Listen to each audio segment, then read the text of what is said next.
अन्नदाता कार्यक्रम सुनने वाले सब बैंड भाइयों ने वीरेंद्र भाई की राम राम। भाइयों, आज विक्रमी संवत 2081 बैसाख मास शुक्ल पक्ष की नवमी तिथि है और आज हम अपने कार्यक्रम में करेंगे चर्चा डेयरी एवं मत्स्य पालन क्षेत्र में अवसर, यानी डेयरी उद्योग और मत्स्य पालन कृषि के सहायक धंधों के रूप में जो है और किस तरह से नए अवसर प्रदान कर सके हैं। और किसान भाई या जो भी व्यक्ति इस काम को कर रहा है, डेयरी या मत्स्य पालन से जुड़ रहा है, तो इसमें जो है किस तरह से ज़्यादा नए व्यावसायिक अवसर जोड़ सके हैं और ज़्यादा से ज़्यादा लाभ इससे ले सके हैं, तो इसके ऊपर करेंगे चर्चा। इसके साथ साथ भाइयों करवाएंगे मनोरंजन और साथ ही करेंगे चर्चा खेती बाड़ी से लगते और दूसरे समसामयिक विषयों के ऊपर भी करेंगे चर्चा। पर इन सब से पहला आओ करें चर्चा डेयरी और मत्स्य पालन क्षेत्र में अवसर के ऊपर। तो भाइयों, जहाँ तक कृषि प्रणाली के साथ साथ पशुपालन प्रणाली का सवाल है या फिर इसके साथ लगते और दूसरे जो सहायक काम धंधे हैं उनकी बात है, जिस तरह के मत्स्य पालन है या फिर मुर्गी पालन वगैरह है या मधुमक्खी पालन है, वो आज भी चले आ रहे हैं और बहुत से किसान भाई कर रहे हैं। और इनमें सबसे जो पुराना है वो है पशुपालन प्रणाली, यानी पशुपालन कृषि व्यवसाय का अभिन्न अंग है जो हमारे ग्रामीण जीवन से एक लंबे समय से जुड़ा है।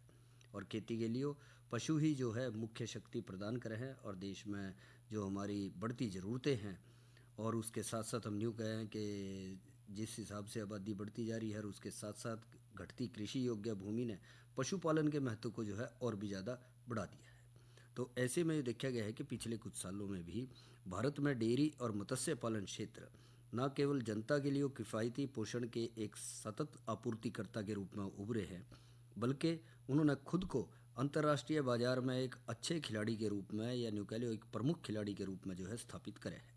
साथ ही राष्ट्रीय आय और रोजगार में महत्वपूर्ण योगदान दे रहे हैं। हाल ही में यो भी देखा गया कि ये क्षेत्र जो है नए जमाने के उद्यमियों के लिए जो है एक स्टार्टअप के लिए पसंदीदा विकल्पों में से एक बन गए हैं।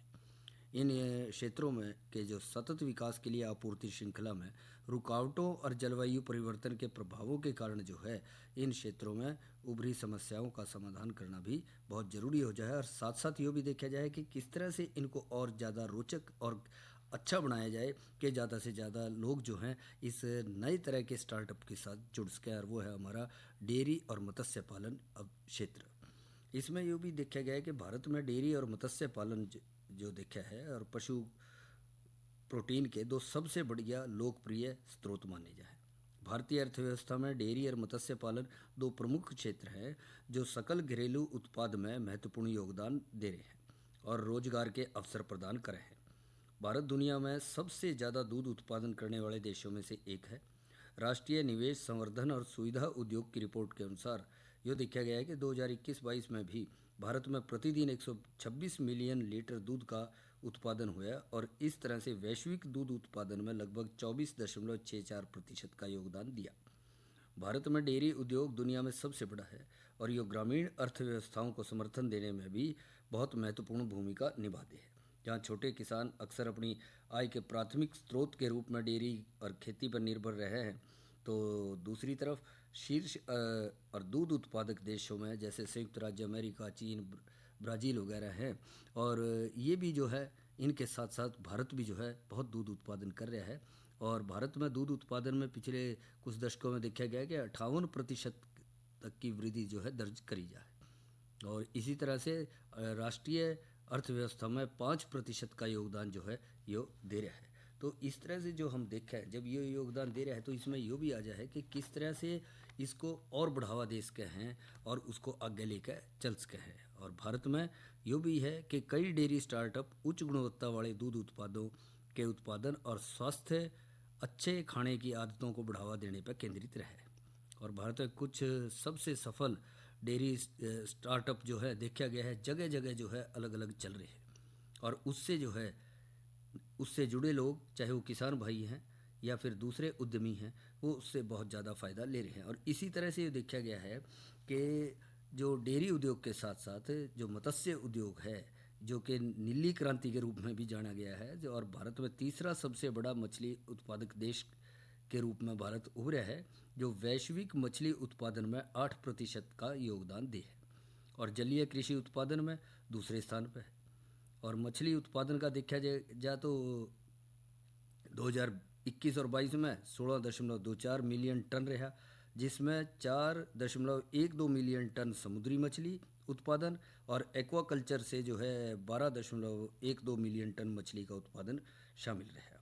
और इसमें भी जो देखा जा रहा है कि क्षमता के अनुसार इसको बढ़ावा दिया जा रहा है, जिसमें कि अंतःस्थलीय योगदान भी काफ़ी दिया जा रहा है कि समुद्री मछली के साथ साथ जो हमारी नदियां हैं या तालाब हैं या फिर जो किसान भाई अपने खेतों में जो गहरे खेत हैं जहाँ पानी खड़ा हो जाए और फसल मर जाए, तो ऐसे खेतों को जो है उनमें जोड़ या तालाब गहरा खुदवा के उनमें जो है मछली पालन को बढ़ावा दे रहे हैं। और इसमें जो अंतःस्थलीय मछली उत्पादन का भी जो है काफ़ी योगदान इसमें रहा है। और समय समय पर किसान भाई अपनी इच्छा शक्ति के अनुसार और अपने क्षेत्र की मांग के अनुसार जो है वह मछली उत्पादन काफ़ी करे हैं। और उसमें अलग अलग जो किस्मों की मछलियां हैं उनको जो है पाले हैं अपने तालाबों में और फिर उनको बिक्री के लिए जो है अपने क्षेत्र में बेचा है, जो कि एक आय का एक अच्छे साधन के रूप में जो है वो बन रहा है। और अपने क्षेत्र में ही नहीं बल्कि अपने आसपास के दूसरे जो दूर के क्षेत्र हैं वहाँ पे भी उनको पहुँचा के वो अच्छा लाभ ले सके हैं जो उनको मिल रहा है। और इसी तरह से जो हम पशुधन की बात कर रहे थे कि डेयरी व्यवसाय के ऊपर जो बात करें, तो उसमें दुग्ध उत्पादन को बढ़ाने के लिए और उससे और ज़्यादा भी फ़ायदा लेने के लिए अधिकतम उत्पादन के लेने के लिए जो है कुछ बातों को ऊपर ध्यान देना बहुत ज़रूरी हो जाए या कुछ सिद्धांतों का पालन करना जो है बहुत ज़्यादा ज़रूरी हो जाए। और उनमें कई बातें ऐसी है जैसे कि उत्तम नस्ल के पशु रखना, प्रजनन क्षमता जो है उनकी बढ़ाना और समय पे जो है दुधारू पशुओं को नए दूध करवाना और नए जो उनकी नस्ल है वो तैयार करना। और इसके साथ साथ संतुलित आहार और उचित प्रबंधन जो है उनका बहुत ज़्यादा ज़रूरी है, क्योंकि उत्तम नस्ल के पशु तभी जो है अपना अच्छा व्यवहार करेंगे और उससे अच्छा फ़ायदा दे पाएंगे जब उनको सही संतुलित आहार मिलेगा। और सही संतुलित आहार के साथ साथ जो है सही या उचित प्रबंधन होगा तो उनसे काफ़ी फ़ायदा उनको मिलेगा। और इसमें ये भी देखा गया है कि डेयरी व्यवसाय की जो शुरुआती सफलता में जो है उत्तम नस्ल के पशुओं का चयन बहुत ज़्यादा महत्वपूर्ण हो जाए। और इसी में यो भी है कि भैंस के श्रेष्ठतम पशु हमारे देश में हैं। अच्छी नस्लें जिनमें पशुधन सुधार हो सके है वो पाले जा। और बड़े पशुओं में जिस तरह मुर्रा है, मध्यम पशु में महसाना है और छोटे पशुओं में सुरती भैंस आजा है। और अच्छे दूध देने वाली नस्लों में नीली रावी भी आजा है। और जैसे गायों की बात करें तो उसमें देसी गायों में ज़्यादा दूध देने वाली नस्लों में हमारी साहिवाल है, लाल सिंधी है, गिर नस्ल की गाय है। और इनके अलावा हरियाणा नस्ल की गाय जो हैं उनसे दूध की पैदावार बढ़ाने में बहुत योगदान मिला है और समय समय पर इसके प्रयास भी जारी रहे हैं। और इसके अलावा जो देश के विभिन्न हिस्सों में जो हमारी देसी गायों की उन्नत नस्लें हैं उनके उत्तम सांडों के वीर्य से जो है कृत्रिम गर्भाधान द्वारा के जरिए संकर नस्ल की गाय भी पैदा करी जा रही हैं, जो कि देश में गायों के देसी गायों के दूध के ज़्यादा उत्पादन में अपना योगदान दे हैं। और जैसा हम बात कर रहे थे कि प्रजनन प्रबंधन की तरफ जो है ध्यान देना बहुत ज़्यादा ज़रूरी हो जाए। किसी भी पशु के विकास में पशु प्रजनन का खास महत्व हो जाए। उचित प्रजनन प्रबंधन के जरिए पशु की नस्ल में निरंतर सुधार हो सके है और दूध की उत्पादकता बढ़ाई जा सके। प्रजनन के लिए महत्वपूर्ण और ध्यान देने योग्य जो बातें आ जाए जिनमें खास करके गाय भैंस के गर्मी में होने के लक्षणों का ध्यानपूर्वक देखना, समय पर उनको नए दूध करवाना और इसके साथ साथ यदि कोई किसी भी प्रकार का उनमें कमी दिखाई दे रही है तो नज़दीकी पशु चिकित्सक से समय समय पर जो है अपने पशुओं का दिखाना और उनकी सहायता से जो है उनमें यदि कोई कमी पाई जा रही है उसका उपचार करवाना बहुत ज़्यादा ज़रूरी हो जाए। और इसके साथ साथ प्रसव के बाद जो है कम से कम 45 से 60 दिन के बाद ही गर्भाधान कराना चाहिए और पशुओं दुधारू पशुओं को जो है हीट में या फिर गर्मी में आना चाहिए। और उससे पहले गाय या भैंस जो गर्मी के लक्षण दिखा रही है, मध्यकाल के लक्षण दिखा रही है, तो उस दौरान प्रजनन ना करा के उसको अगले जो मध्यकाल का इंतज़ार करें जिससे कि उसको सही समय मिल सके पहले जो ब्यात है उसमें दूध देने का और अगले ब्यात के लिए उसकी तैयारी करने के लिए उसको जो है जाबण कराने के लिए। तो इस तरह से कई चीज़ें देखी जा है जिसमें कि बहुत बातों का ध्यान रखना पड़े है। और सबसे ज़्यादा ज़रूरी बात है वह है इनके साथ साथ सही संतुलित आहार जो है वो समय समय पर मिले, वो चाहे डेयरी व्यवसाय के लिए है चाहे फिर वो मत्स्य पालन के लिए है। क्योंकि जो भाई जो है मत्स्य पालन को बढ़ावा देने के लिए अपना रहे हैं और अपने खेतों में या गांव के जोहड़ में, तालाब में, किसी भी प्रकार के पंचायती जो जगह है उस पर अपना रहे हैं, तो वहाँ भी जो है उन मछलियों को पौष्टिक आहार देने की बहुत ज़्यादा ज़रूरत पड़े है। तो संतुलित आहार ना केवल जो हमारे डेयरी उद्योग है या दुधारू पशु हैं उनको ज़रूरी है, बल्कि इसके साथ साथ जो भाई मछली पालन अपना रहे हैं तो उनके जोड़ तालाबों में जो बीज में डाल रहे हैं उनके विकास के लिए, उन मछलियों के विकास के लिए भी समय समय पर पौष्टिक आहार उनको देना बहुत ज़्यादा ज़रूरी है, जिससे कि वो समय पे जो है आकार ले और उनका वजन बढ़े और उसी के अनुसार जो है फिर उनको निकाल के तालाब से, जोड़ से, जो किसान भाई हैं उसको अपने नज़दीकी क्षेत्र के जो बाज़ार है वहाँ उसको पहुँचा सकें और उनसे अच्छा फ़ायदा ले सकें। और बहुत से भाई जो है इस दिशा में प्रयासरत हैं, काम कर रहे हैं और नए तालाब भी बना रहे हैं और उसको आगे भी बढ़ा रहे हैं। और जो अपने क्षेत्र के जो मत्स्य पालन केंद्र हैं जहाँ पे वैज्ञानिक विधि से मत्स्य पालन को किस तरह से अपनाया जा सके उसके बारे में जानकारी दी जाए, तो वहाँ से संपर्क करके भी किसान भाई फ़ायदा उठा रहे हैं। इसी तरह से जो हमारा डेयरी उद्योग है वहाँ पे भी जो हमारे नज़दीकी डेयरी केंद्र हैं, कृषि विज्ञान केंद्र हैं और जो हमारे इसके साथ साथ जिसमें के जो पशु चिकित्सा केंद्र आ जा है उनसे भी संपर्क करके जो है नई जानकारियाँ प्राप्त करी जा सकें हैं और डेयरी व्यवसाय को भी आगे बढ़ाया जा सके। जैसा हम बात कर रहे थे कि अच्छा संतुलित आहार का होना बहुत ज़्यादा ज़रूरी है और पशुपालन व्यवसाय में पोषण का सबसे ज़्यादा महत्व है। डेयरी व्यवसाय में 60 से 75% खर्च जो है वो केवल पोषण व्यवस्था पर ज़्यादा हुआ है। ज़्यादा दूध उत्पादन के लिए पशुओं को उनकी ज़रूरत के अनुसार ऊर्जा, प्रोटीन, खनिज लवण और विटामिन्स, ये सारी चीज़ें जो है अच्छी खासी मात्रा में जो है संतुलित रूप में मिलना बहुत ज़्यादा ज़रूरी है।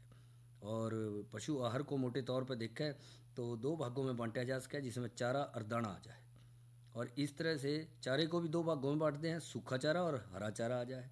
और दाना मिश्रण बनाने के लिए हो कई तरह के अनाज जैसे मक्का, जई, जौ, बाजरा, गेहूँ, ज्वार जो है अनाज के दूसरे उत्पाद जिस तरह आ जाए, चावल का ब्रान आ जाए, चावल की पॉलिश आ जाए, गेहूं का चोकर आ जाए, चने के जो छिलका आ जाए, ये सारे मिला के भी जो है उसमें अच्छा खासा जो दाना मिश्रण है वो तैयार कराया जा सके है।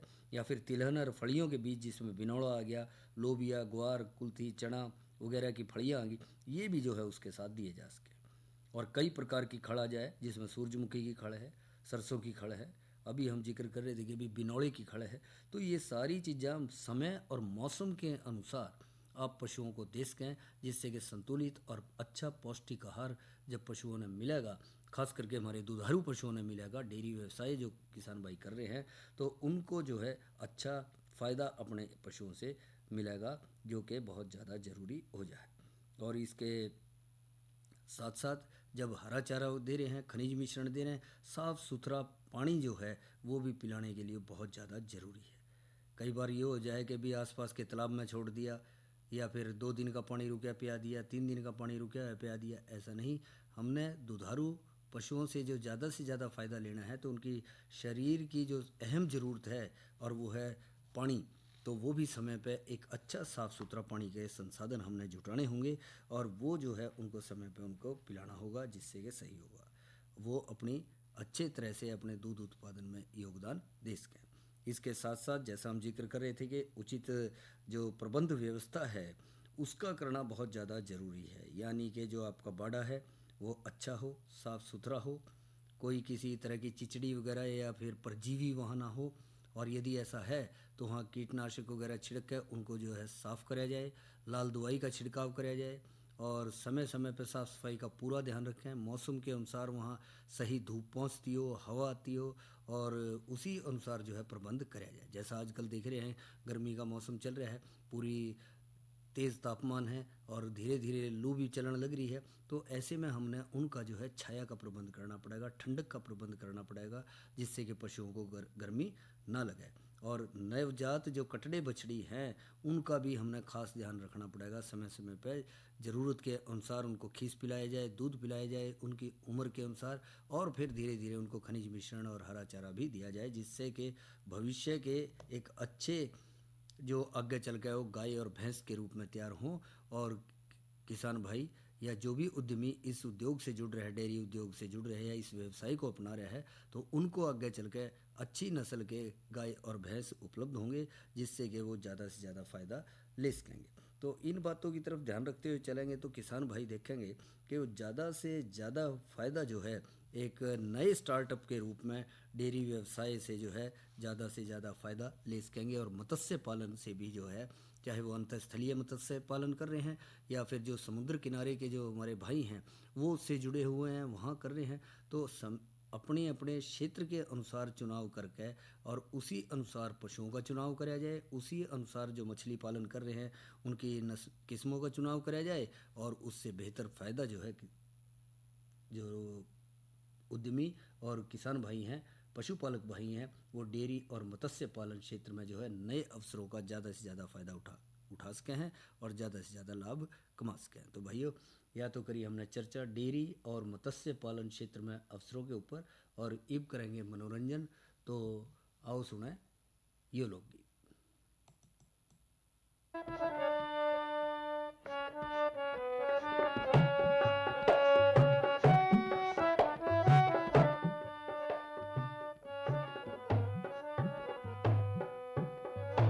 एरे देश मालवा राजपुताना एक रमणीक शहर उज्जैन हुआ। किसी शराप से इंद्र का बेटा राजा गंधर्व सेन होया। देश मालवा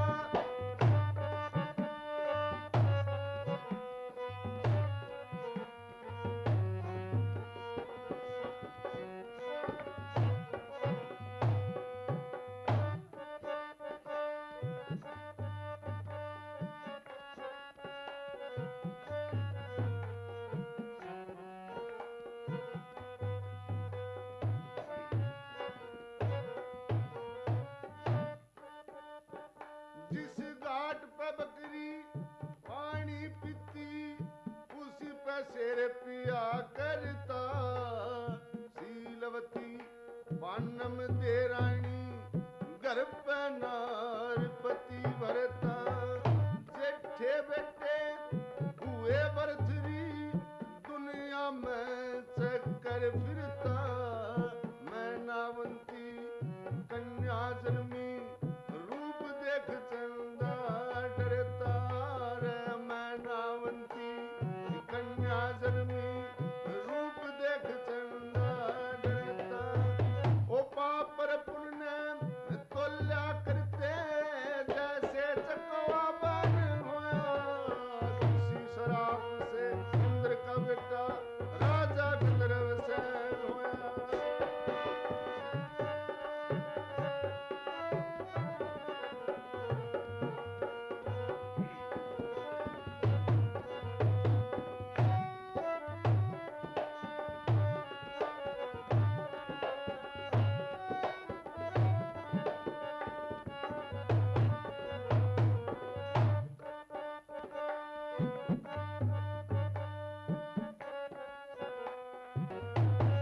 एक मैं नावंती कन्या जन्मी दिन दिन कला सवाई थी।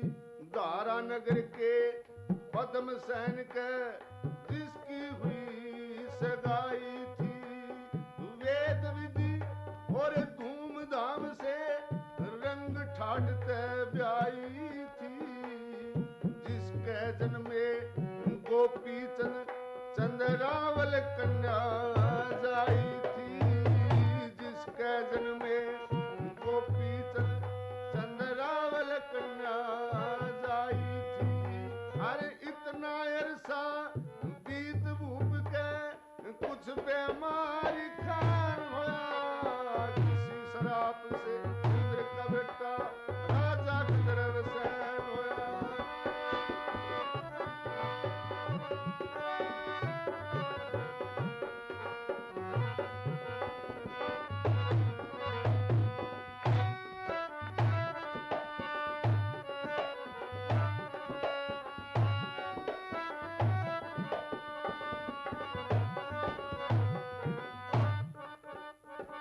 फिर गाम के गोरे बने sir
Manappuram door step gold loan. जगह जगह में ना भटको, इधर उधर तुम ना घूमो, दौड़ के आएंगे हम जब तुम यूं ही बुलाओगे।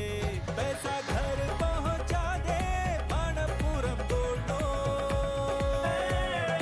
ऐप डाउनलोड करें या टोल फ्री नंबर कॉल करें 1800-420-2233। पैसा लेकर आएगा Manappuram door step gold loan service.